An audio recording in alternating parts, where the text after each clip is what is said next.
మొదటి నుంచి మీరు ఈ విషయం గమనిస్తూ వచ్చారు. ఇంత రచ్చ జరగడానికి ఫస్ట్ టైం చెప్పులు తీసుకోవడాలు, ఇంత బూతులు, ఫోన్ కాల్స్ రికార్డింగ్లు, ఎవరు ఎక్కడ ఏం బయటపడతారు అంటే మనుషులకి భయం కలిగించేలాంటి విషయాలు బయటపడుతున్నాయి. ఏమిటి సార్ ఇది? సామాజికంగా చాలా దౌర్భాగ్యమైన సన్నివేశాలు చూస్తున్నాం ఇవాళ. ఇప్పుడు వాళ్ళిద్దరూ భార్యాభర్తలు 11 ఏళ్ళు కలిసి బతుకున్నారు, 11-12 ఏళ్ళు దాదాపు కలిసి బతుకున్నారు. పెద్దలు ఒప్పుకోకపోతే గుళ్ళో పెళ్లి చేసుకున్నారు. ఆ అమ్మాయికి ఈ రాజతరుణ్కి అవసరమైనప్పుడు డబ్బులు కూడా అమ్మాయి ఇచ్చింది, నాకు ఆరంభంలో డబ్బులు ఆర్థిక సహాయం కూడా చేసింది, ఆర్థికంగా నిలబడింది నాకు అని తనే చెప్పాడు రాజతరుణ్ కూడా అనేకసార్లు. సో వాళ్ళిద్దరు ఉన్నారు.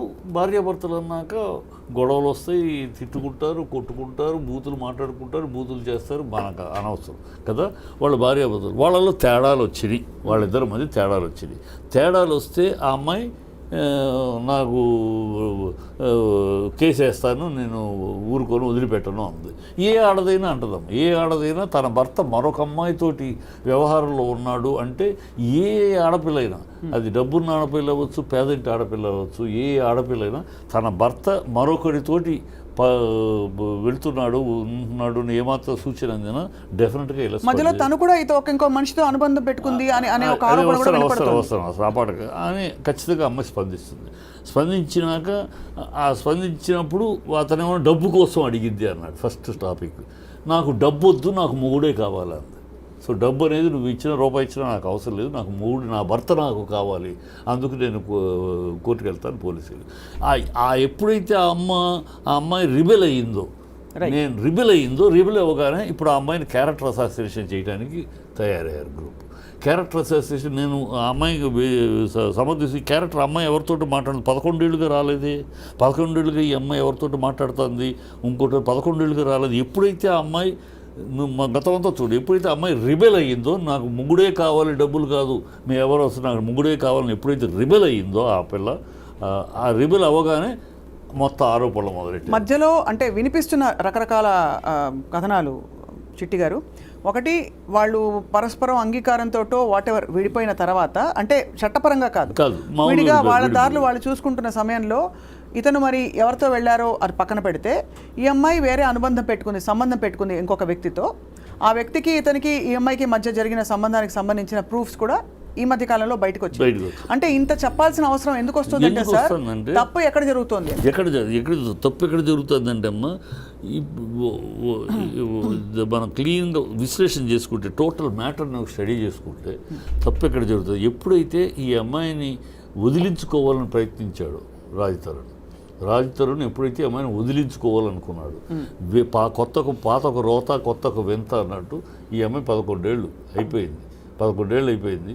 ఆ అందాన్ని అనుభవించేసావు, ఆ అమ్మాయి వయస్సుని హరించేసావు, ఆ అమ్మాయి స్త్రీతత్వాన్ని తీసేసుకున్నావు, 11 ఏళ్ళు అయిపోయింది. ఇప్పుడు పాతకు రోత కొత్తకు వింత ఇంకొక వ్యామోహం దొరికింది నీకు. ఆ వ్యామోహం కోసమని వదిలించుకుందామని ప్లాన్ చేస్తే అమ్మాయి రిబల్ అయింది. వదిలించుకుంటే అమ్మాయి సరే అని ఏదో ఒకటి సెటిల్మెంట్కి ఒప్పుకుని ఉంటే ఇంత రభస్ ఉండేది కాదు. ఎప్పుడైతే ఒక ఆడపిల్ల ఈ సమాజంలో ఎట్లా ఉందంటే, అందుకని సామాజిక మడి ఒక ఆడపిల్లని ఇమ్మీడియట్గా బదనాం చేయాలంటే అంత సింపుల్ ఏంటంటే ఇవాళ సమాజంలో చేస్తుంది, ఆ అమ్మాయి క్యారెక్టర్ మీద అసాసినేట్ చేయడం, ఆ అమ్మాయి 10 మందితో పడుకుంది, ఆ అమ్మాయి ఒక పతిత, ఆ అమ్మాయి ఒక వ్యభిచారిణి అన్న ముద్ర వేసేస్తే ఏ స్త్రీని ముందు తల వంచేది ఎక్కడంటే ఈ విషయానికి, అంటే ఈ విషయం తట్టుకోలేక తల వచ్చేసేసి బాధపడిపోయి ఏదో ఒకటి అబ్బో కలర్ అయిపోతాం చేసేస్తారు.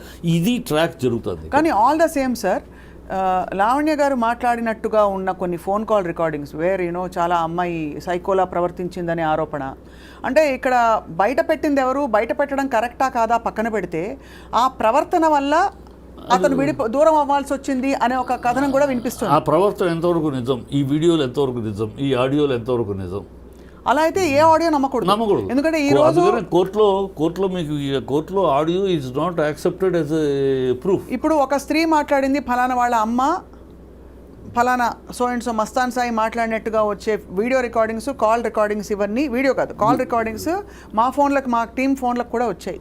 ఎలా ఉందంటే సార్ పరిస్థితి, ఏది నమ్మాలి? ఇప్పుడు వాళ్ళ అమ్మగారు వాయిస్ ఎలా ఉంటుందో ఎవరికి తెలియదు. ఎవరు ఆ ప్రీతి వాళ్ళ అమ్మ, మొన్న ప్రీతి అని ఒక అమ్మాయి మిమిక్రీ వచ్చేసిందమ్మా, మిమిక్రీ వచ్చేసింది, టెక్నాలజీ వచ్చేసింది. ఇప్పుడు మీ వాయిస్ని ఒక్క పదం తీసుకుని నేను స్పీచ్ మొత్తం తెచ్చేసేయచ్చు. అంటే అదే ఇప్పుడు ఏంటంటే ఇరువైపులా కూడా ఫోన్ కాల్ రికార్డింగ్స్ అన్నవి ప్రామాణికం కాకూడదు.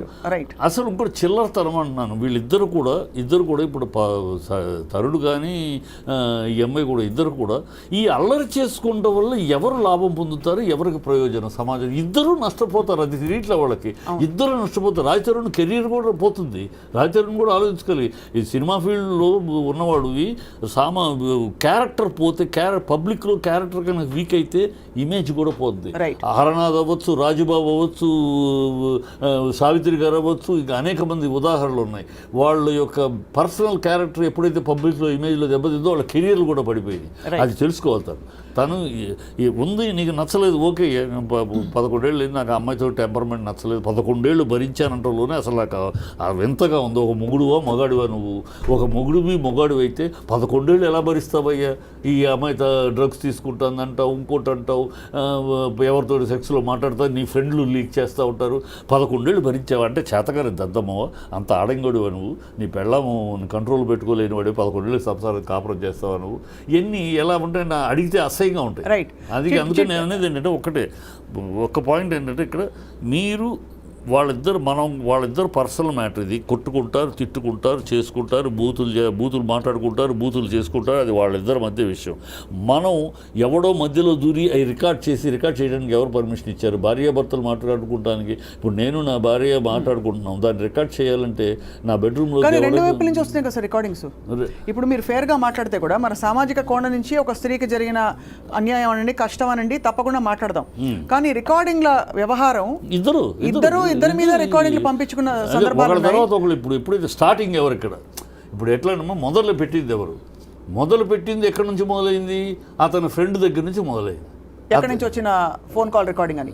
భార్యాభర్తలు తిట్టుకుంటారు, అమ్మాయి ఎంత బూతులు మాట్లాడుతుంది చూడండి. భార్యాభర్తలు మాట్లాడుకున్నప్పుడు మా అమ్మాయి బూతులు మాట్లాడిందని అది బెడ్రూమ్లో జరిగిన డిస్కషను. బెడ్రూమ్లో జరిగిన వాళ్ళిద్దరి మధ్య జరిగిన బెడ్రూమ్లోనూ హాల్లోనూ వాళ్ళ ఇంట్లో జరిగిన భార్యాభర్తల మధ్య జరిగిన డిస్కషను ఎట్లా బయటకు వస్తుంది? బయటికి ఎట్లా వస్తుంది? నేను పర్మిషన్ ఇస్తే, ఇప్పుడు నేను నా భార్య నేను మాట్లాడుకున్నది లేదా నేను నా భార్య పర్మిషన్ ఇస్తే రికార్డ్ చేస్తారు. అంతేగాని మూడో మనిషి ఎలా రికార్డ్ చేయగలడమ్మా? అంటే ప్రీ ప్లాన్డ్ మర్డర్ అంటే ఈ అమ్మాయిని బదనాం చేయడానికి ప్రీ ప్లాన్డ్గా ఇవన్నీ రికార్డ్ చేశారా? ఇవన్నీ ప్లాన్ చేశారా? అనాలోచితంగా జరిగింది అంటానికి కనపట్ల. ఎందుకంటే ఛాన్సే లేని రికార్డింగ్ జరిగినాయి అంటే ప్రీ ప్లాన్. ఇక్కడ ఒకటి సార్, ఇక్కడ డ్రగ్స్ వ్యవహారం ఒకటి మధ్యలోకి రావడంతో సమస్య మరింత జటిలమయ్యి ఇక్కడ మధ్యవర్తులు కొంతమంది వచ్చి నాకు బలవంతంగా డ్రగ్స్ ఇచ్చారని చెప్పడం, వాంగ్మూలం ఇవ్వడం, ఈ అమ్మాయి కూడా రిమాండ్లో ఉండడంతో ఏమైందంటే ఇక్కడ వీళ్ళ మధ్య జరిగిన ఈ గొడవ ఏదైతే ఉందో అది పక్కకెళ్ళి ఇక్కడ వచ్చి వీళ్ళిద్దరి మధ్య గొడవ దాటేసి అది ఆ పరిధి దాటి బయటకు వచ్చేసింది. కానీ ఈ అమ్మాయి కూడా డ్రగ్స్ అమ్మాయి తీసుకుందా? Yes, she has to face. Drugs తీసుకుందంటే she has to face. Drugs తీసుకుంది అనేది ప్రూవ్ అయితే అవుద్ది. అమ్మాయి సప్లై చేసిందా? ఎస్, ఇవాళ తెలంగాణ ప్రభుత్వం చేస్తుంది. అమ్మాయి సప్లై చేస్తే అమ్మాయికి ఎవరు సప్లై చేశారు మొత్తం తెగ కదులుతుంది. అమ్మాయి ఇచ్చిందంటే అమ్మాయి దగ్గర డ్రగ్స్ రావాలి కదా. ఆ అమ్మాయికి డ్రగ్స్ ఎవరు సప్లై చేశారు? ఎక్కడి నుంచి అమ్మాయి? ఇది రాజతరుణ్కి తెలుసా? తెలియకుండా జరిగిందో? రాజతరుణ్కి తెలుసా అంటున్నాడు కదా డ్రగ్స్ తీసుకోవడం. ఇలా రాజతరుణ్కి తెలిసి ఎలా దాన్ని కోఆపరేట్ చేశాడు, దాన్ని ఎట్లా అన్నీ వస్తాయి. ఒకటి గమనించాలి సార్, ఇక్కడ లావణ్య అనే మహిళని ఇబ్బంది పెట్టడం ద్వారా కానీ తన్ని ఒక మాట అనడం ద్వారా ఎవరికి ఏ విధమైన అంటే కన్సర్న్డ్ పార్టీలు తప్ప మీడియాలో ఎవరికి కూడా ఏ విధమైన తృప్తి కానీ ఆనందం కానీ లేదు. మీడియా జరుగుతుంది తప్పు ఏంటమ్మా? నేను మీడియాలో గురించి చెప్తున్నా. మీడియాలో జరుగుతున్న తప్పు ఏంటంటే మీడియాలో వాళ్ళు ఎవరో చెప్తారు, దాని అథెంటిసిటీ ఏంటి, దాని యొక్క అథారిటీ ఏంటి, అది ఆలోచించకుండా వాళ్ళు ఏదో చెప్పగానే వాళ్ళని కూర్చోబెట్టి డిబేట్ చేసేస్తున్నారు. యూట్యూబ్లో విపరీతంగా ఇప్పుడు నేను ఒక మాట చెప్తాను, అథెంటిసిటీ కావాలి. నేను దాంట్లో ఏంటి గ్యారెంటీ ఏంటి నేను చెప్తానమ్మా, ఒక మాట చెప్పేస్తాను. నా దాంట్లో ఉన్న అథెంటిసిటీ ఏంటి, దాంట్లో అయితే ఒకటి సార్, తెలిసి ఎవరినో కాపాడడానికి వచ్చి నేను డ్రగ్స్ తీసుకున్నాను ఎవరు చెప్పుకోరు సార్, చెప్పుకోరు.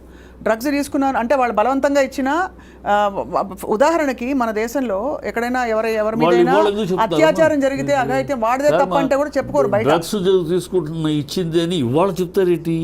ఎప్పుడైతే ఈ అమ్మాయి రిబెల్ అయ్యి గొడవ అయినాక ఎందుకు ఇన్ని రోజులు బయటకు రాలేదు? నేను తీసుకున్నది ఎప్పుడు నిన్న కాదు. అది వాలిడ్ పాయింట్ సార్. ఇన్ని రోజులు ఎందుకు బయటకు రాలేదు? ఇవాళ బయట ఎందుకు పెడతారు? సో అక్కడ my doubt is there. So it is a prepared game plan అనేది నేను అందుకే అంటున్నాను. జస్ట్ లైక్ సార్ మీరు అనడం అంటే ఇది ఆథెంటిసిటీ వెరిఫై చేసుకోవాలని, ఇది ఆథెంటిక్ కాదు గేమ్ ప్లాన్ అనడానికి కూడా మన దగ్గర ఆధారాలు లేవు. ఎందుకంటే నేను అన్నట్టు ఎవరు వాళ్ళ పరువుని పక్కన పెట్టి నేను డ్రగ్స్ తీసుకున్నాను, ఎస్ నాకు బలవంతంగా నోట్లో పెట్టేశారు కొన్ని రోజులని. ఎందుకంటే వీళ్ళ వీడియోలు కూడా ఈరోజు బయటపడ్డాయి, చాలా వీడియోలు మనకు వచ్చాయి. లావణ్య టీం వైపు నుంచి కూడా చాలా ఈ రోజు లావణ్య దోషులు కానీ లావణ్య వాళ్ళు ఫోన్లు చేశారు కనుక నేను చేసి రికార్డ్ చేశాను అనే లాజిక్ అవి వాళ్ళు తప్పు చేశారంటే నువ్వు చేస్తావా? వాళ్ళు తప్పు చేశారు, వాళ్ళు దొంగతనంగా రికార్డ్ చేసి నేను బదనాం చేయటం, అదే తప్పు నువ్వు చేయటంలో. ఎందుకంటే సార్ సహజంగా మనది స్త్రీ పక్షపాత సమాజం, తప్పకుండా అది అలాగే ఉండాలి కూడా. ఎందుకంటే స్త్రీలకి జరిగే అన్యాయాలు అన్ని కావు. అంటే ఎక్కడ ఒక స్త్రీ గొంతు చించుకుని అరిస్తేనే, అది అరిస్తే ఎదురు తిరిగితే ఈ సమాజంలో సమాధానం ఎదురితే రెండోది కూడా రెండు రకాలు ఉన్నాయమ్మా. ఆడపిల్ల ఎదురు తిరిగితే ఆ అమ్మాయిని ఏ విధంగా అణచాలి అనడానికి క్యారెక్టర్ అసాసినేషన్ ఒక్కటే ఆయుధం మగవాడి చేతిలో, సమాజం చేతిలో ఉన్నది. ముందు క్యారెక్టర్ అసాసినేషన్ చేస్తారు, అనగానే అమ్మాయి 10 మందిలో బదనాం అయిపోద్ది. ఒక చెడు ముద్ర, ఇది చెడిపోయిన ఆడది, ఇది 10 మందితో తిరిగే ఆడది అని ఒక ముద్ర వేసేస్తే ఆ అమ్మాయి ఆవేశం ఆగిపోద్ది. అది ఇది ఎవరొచ్చారు చూడండి సార్ స్క్రీన్ మీద. ఇది tactics. Lavanya. Hi Lavanya. Hello ma'am. Lavanya, నాకు త్రిపురనేని చెట్టి గారు ఇక్కడ స్టూడియోలో ఉన్నారు. అవును. Hello sir. Thank you sir. నేను మీ వీడియోస్ చూస్తున్నాను. నాకు మీ దగ్గర మీ నంబర్ లేదు సార్. నేను చాలా సార్లు అనుకున్నాను మీకు అప్రోచ్ అవ్వాలని. లావణ్య, ఇవాళ ఫర్ చేంజ్ సార్ ఈ విషయం చాలా రచ్చ అయ్యి అరుచుకుంటూ కొట్టుకుంటూ తిట్టుకుంటూ ఇలా జరిగిన అంటే డిస్కషన్స్కి చర్చలకి భిన్నంగా ఇవాళ చాలా కామ్గా ఐ థింక్ మనం మాట్లాడాలి ఈ విషయం. ఇక్కడ ఎవరిని సమర్థించడం ఎవరిని వ్యతిరేకించడం కాదు, సామాజిక దృష్టిలో మాట్లాడదు. అంటే సమాజం పరిధిలో కొన్ని ఉన్నాయి సార్ ఇందులో. అంటే only in the scope of offences, మిగతాది వ్యక్తిగత విషయాలు మనకు అనవసరం. ఎవరికి ఎంతమంది బంధాలు ఉన్నారు ఏమిటి అన్నది అది వాళ్ళు కోర్టు పరిధిలో తేల్చుకోవాలి అది. కాబట్టి సో అన్ఫార్చునేట్ థింగ్ ఏంటంటే సార్ మీరు అన్నట్టుగా నిజంగానే ఈ విషయంలో ఈ ఆడియోలు, ఫోటోగ్రాఫ్లు ఇవన్నీ బయట పెడుతున్న ప్రక్రియలో ఒకళ్ళ మీద ఒకళ్ళు బురద జల్లుకున్నారు. కానీ ఒకటే ఏంటంటే అదే సో అలా సార్ అంటే జరిగిన విషయాలన్నీ కూడా ఒక విధమైన ఆక్వర్డ్నెస్లో పెట్టేసారు, తీసుకెళ్లారు. స్టేజ్ దాటి ఒక 4 గోడల మధ్య, కోర్టు గోడల మధ్య తేలవలసిన విషయాన్ని బజారుకు తీసుకొచ్చారు. ఈ బజారుకు తీసుకురావడానికి కారకులు ఎవరు? ఇప్పుడు every action will have a reaction అన్నట్టు, ఆ యాక్షన్కి రియాక్షనా లావణ్యదే యాక్షనా వాళ్ళది రియాక్షనా అని మనం డిస్కస్. నా ఉద్దేశంలో